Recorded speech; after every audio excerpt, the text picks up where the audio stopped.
Good morning. My name is Eric Michaels. First thing I'd like to do is thank Healing Life for asking me to share today. I am grateful for the opportunity to share about my relationship with Spirit. I don't really have an amazing kind of life that would make for some sort of documentary or character in a movie. I've had my own trials and tribulations, mostly of my own creation. The challenges I've faced, overcome, and those I've procrastinated against facing they're still patiently waiting for me to deal with, like preparing for this presentation. I've had better results and outcomes when I follow a simple mantra that doesn't always align with my ego or my wants or desires. It's always to do the next right thing. Can everybody hear me? Is this better? All right. I haven't always been a biblical kind of person, but my research for this, I looked up something that resonated from the Bible and found Proverbs 16:2. All the ways of man are pure in his own eyes, but the Lord weighs the spirit. I've interpreted this as we can easily convince ourselves that our actions and behaviors are born from pure intentions. However, we are only truly deceiving ourselves. First, a little background. I'm the oldest of five.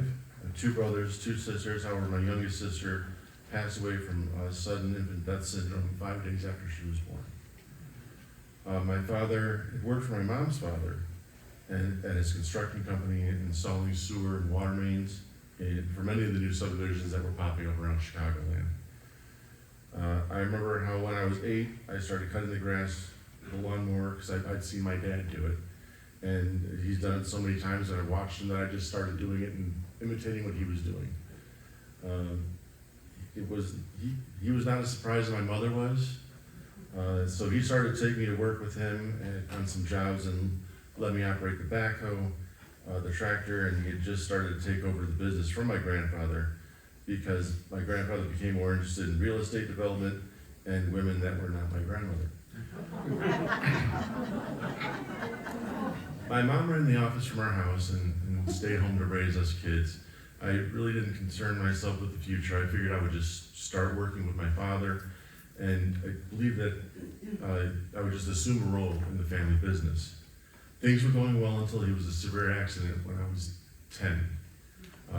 He ended up with 2 shattered vertebrae in his neck and fused and caught with nerve impingement, and he also had suffered bruising to his brain. Through that, we lost the business. My mother had to go to work to support the family, and my father crawled into a bottle as a way to deal with his pain. It was terrible as my siblings and I was 3 years older than my middle brother, 4.5 older than my sister, and 6 years older than my youngest brother.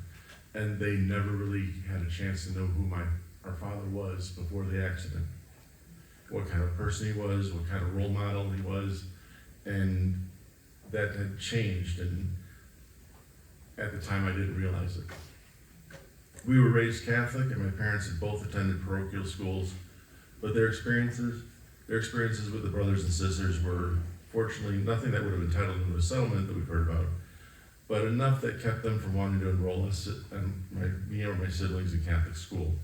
We did attend CCD, we were confirmed and received communion, but the religious education did not establish a connection with God and with me.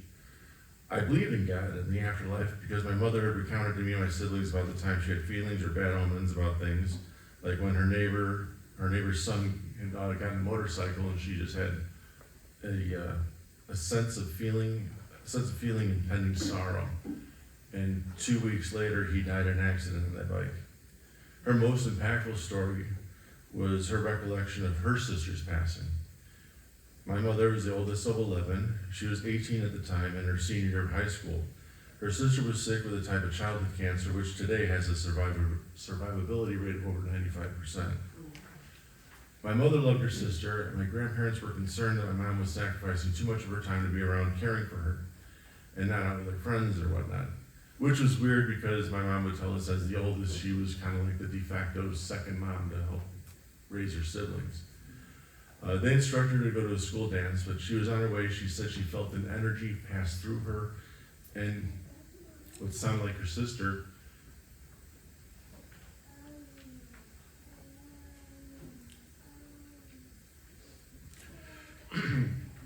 It sounded like her sister telling her to go home right now. She immediately returned home.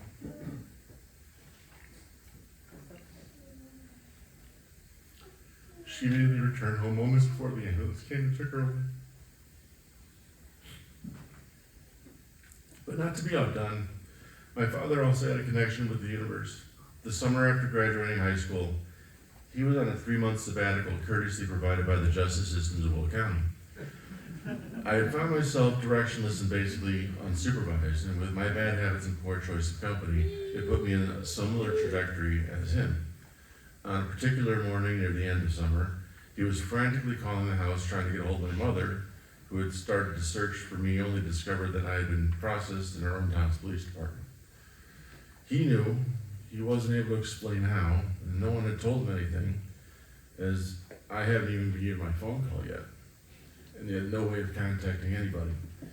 But he knew something was wrong and I was in trouble. My mother was already in the lobby waiting for me. I never had to make that phone call. However, this is not the life experience that would put me on the path of being a cleverly disguised adult that you see before you today.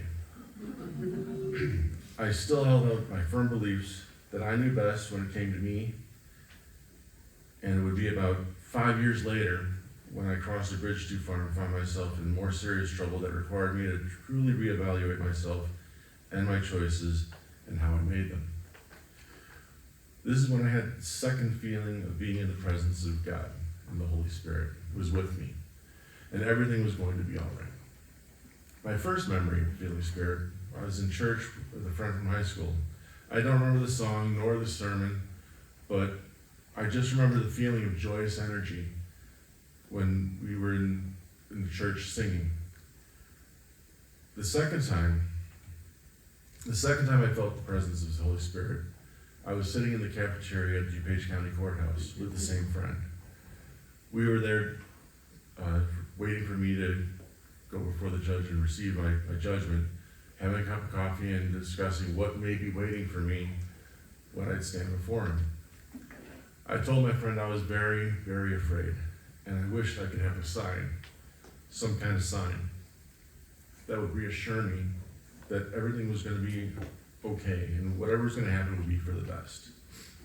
Exactly at that moment, a crepuscular ray of sunshine beamed through the second floor window of the courthouse in the cafeteria and basked me in its light. My friend and I were just completely bewildered, as this is the only ray of sunshine entering the building, entering the cafeteria, and it's shining on me. It was an otherwise overcast and cloudy day, and since I'd already started putting the work to turn my life around before then, but I was able to walk out of the cafeteria into the courtroom, and then able to walk out of the courthouse that afternoon, knowing that as long as I continued to do the right things for the right reasons, God would continue to support me. I went through a complete transformation. I had to unlearn my misguided beliefs that had roots in xenophobia, misogyny, and that I was somehow superior to others from the time I spent with my friends when I was left on my own foolishness. My mother didn't raise me with that sort of poisonous mindset. I wasn't at all a victim of society, and I hadn't been passed over for anything that I believe I thought was some kind of entitlement or birthright. Just because I was a law-abiding citizen and playing by the rules now, I was not going to be immediately rewarded for now being good. I had to grow up and truly understand what it meant to be accountable. And while it became easier and more like second nature to make sound decisions to do the next right thing, adulting is still exhausting. When I was in my early 30s, I suffered a debilitating back injury. My life had completely been disrupted, and a good portion of my memories from that time are an amalgamated fog from constant and persistent use of painkillers. It was a difficult time to navigate, as me and my family's history on both sides are riddled with aunts, uncles, grandparents, and my father, all with dependency issues. Everything that had been done could be done surgically to repair my body, and I was still limited by constant pain and mobility issues. Again, I prayed to God for a miracle, and the Spirit delivered. I was introduced to the Rehabilitation Institute of Chicago, and pass through their interviewing process to be able to take part in their program of physical and psychological therapy. It was there that I was first introduced to meditation, specifically guided meditation. Its medical terminology had it labeled as biofeedback, as they would connect you to a computer with wired sensors that measured your body's heartbeat, muscle tension, breathing, temperature, and other measurable data points as you were guided through a meditative state. And it helped me to achieve moments of being pain-free without the use of pharmaceuticals. It was a life-changing experience that gave me a better understanding of myself, and I learned techniques and life hacks that I still use today, like diaphragmatic breathing and meditation. While it's easy and unsurprising to look to a power greater than ourselves when we are in need, it's important to recognize and appreciate Spirit for our blessings when times are good and well. Persevering with an attitude of gratitude is when we walk the walk, so to speak. When people ask me how I'm feeling, my initial response is to say with my hands. But if I get a gut feeling, I'm going to go with it. Other times, people ask me how I'm doing, and I'll simply say it's a matter of perspective. Because some people will say I'm doing well, while others may see me as someone who hasn't lived up to my potential. I like to think that generally I'm doing okay. It varies sometimes from day to day, week to week, month to month, or even year to year. Sometimes it's just moment to moment. It all varies on interpretation of how I'm feeling at that time. Even as I try to live my life with gratitude and thankfulness, I still have wants or needs or desires that go unfulfilled. I can easily forget about where I came from and where I have been and how close I've come to losing it all. Hopefully with age comes wisdom, and I try to keep myself grounded and maintain a healthy perspective on where I am. To be completely honest, this is a struggle for me sometimes. I don't like to do the social media thing. I never was attention-seeking, look at me kind of person. But I do still have eyes and ears, and while I don't run around and tooting my own horn, I'm aware of the advertised success of others.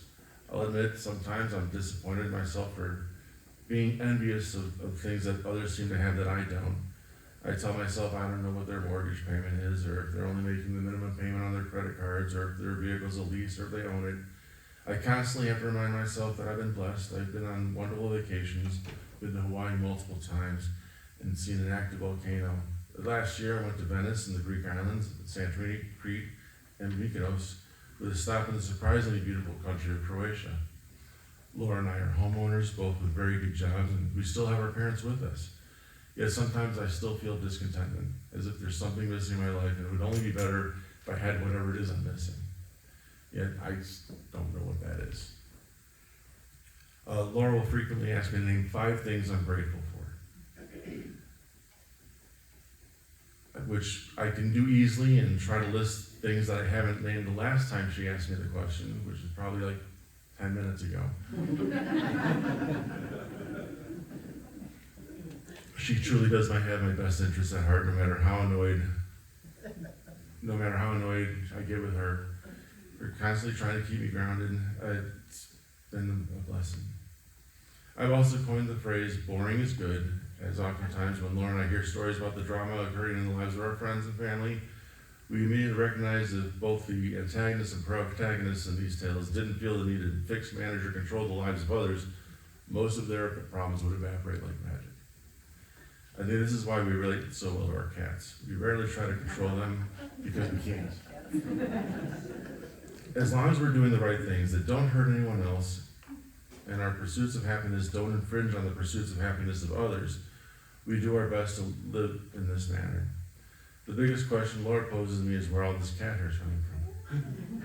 Source. It's coming from source, Laura.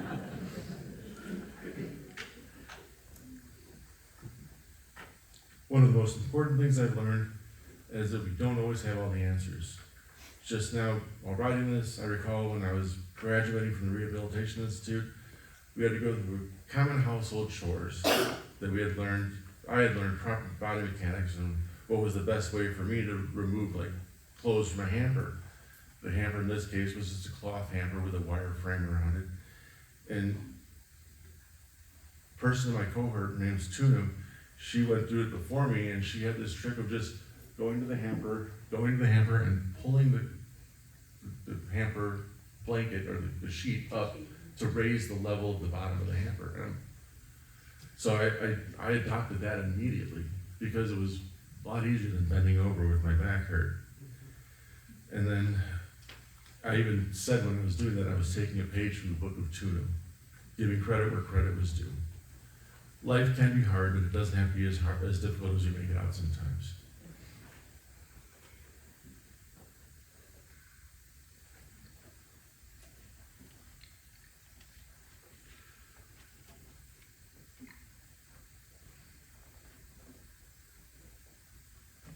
Excuse me. You have to say.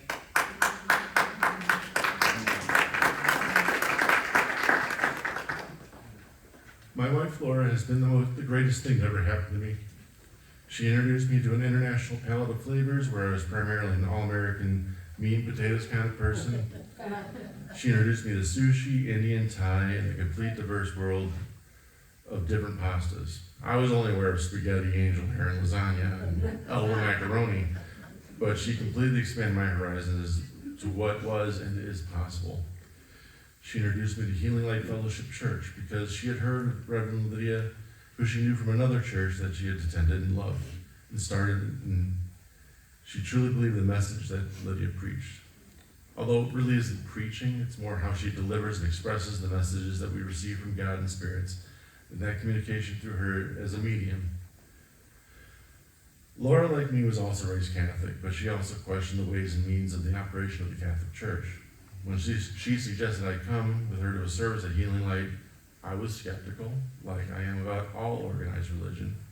But what I found when I got here was the same principles and foundations shared amongst other denominations of Christianity, and yet there was something completely different about any other church I had attended. I was completely comfortable and open to guided meditation in the middle of the service since my introduction back when I was recovering at the Rehabilitation Institute. It was really the first time it had made sense to be incorporated with spirituality. The second thing I learned about Healing Light was the tunnel and passing through the healers. This was my first experience and introduction to Reiki. It moved me. I felt the energy. It was enlightening and almost felt like a cleansing which enhanced the receiving of spirit. This has been the best experience I've had with going to church, and was grateful and humbled when I was asked to be an usher, just to help out. And I would brag to Laura at the end of the service that I was the second best usher. Anyway, she, as usual, was further along in her spiritual path than I, and had become certified Reiki level 1 and 2, and encouraged me to also become certified. It was enlightening and an amazing experience to open that part of my mind and spirit interconnection to my soul through my chakras. By becoming a member of Healing Light, my self-doubt doesn't have to be as strong a voice. It doesn't have as strong a voice as it once did. And by earning my Reiki certifications, I feel like my path towards enlightenment has been given a compass, and I have Master Usui as my guide. I still have challenges and obstacles, and always will. But the absolute resolution of my faith and belief has been so awakening. I find it easier to listen to my gut and trust my feelings because I'm more in tune with intuition and less dismissive of what I would have considered something absolutely crazy before. I notice I'm more likely to ask questions than just rush into judgment or jump into conclusions. I'm looking to try to understand people more, because it seems the more I understand about people, the more I understand about myself. This way of thinking has helped me to deepen my understanding of what it means to have wisdom. I look for the similarities more than the differences. I look for ways to share my experiences with others as they share theirs with me. We learn from our mistakes, hopefully. We need to be honest with ourselves and know what we can, and when we can be truly comfortable and confident in ourselves to trust others to share not just our victories but also our mistakes. If sharing my mistakes with 100 people and only one person is able to avoid a similar pitfall that I had, comes across the path that I had, I'm very happy to have helped that one person. that person coming back to me and sharing how they related to me in their situation, and they were able to do something different to achieve a better outcome. It helps make me feel better about the scar that I've had from going through that experience myself. Again, I'm very honored and humbled to be able to share my life experience, and also recognize that my speaking here today will be the last one here at this location, and before we move across the street and start the next chapter in the book of Healing Life Fellowship Church. I cannot speak highly enough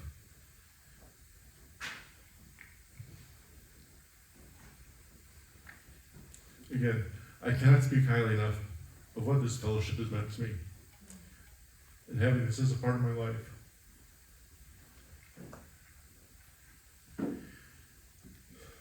It's become more and more apparent to me that we need to find additional ways to share, more ways to grow, the courage to forgive, the courage to ask for help, and further ways to understand and love one another. Thank you.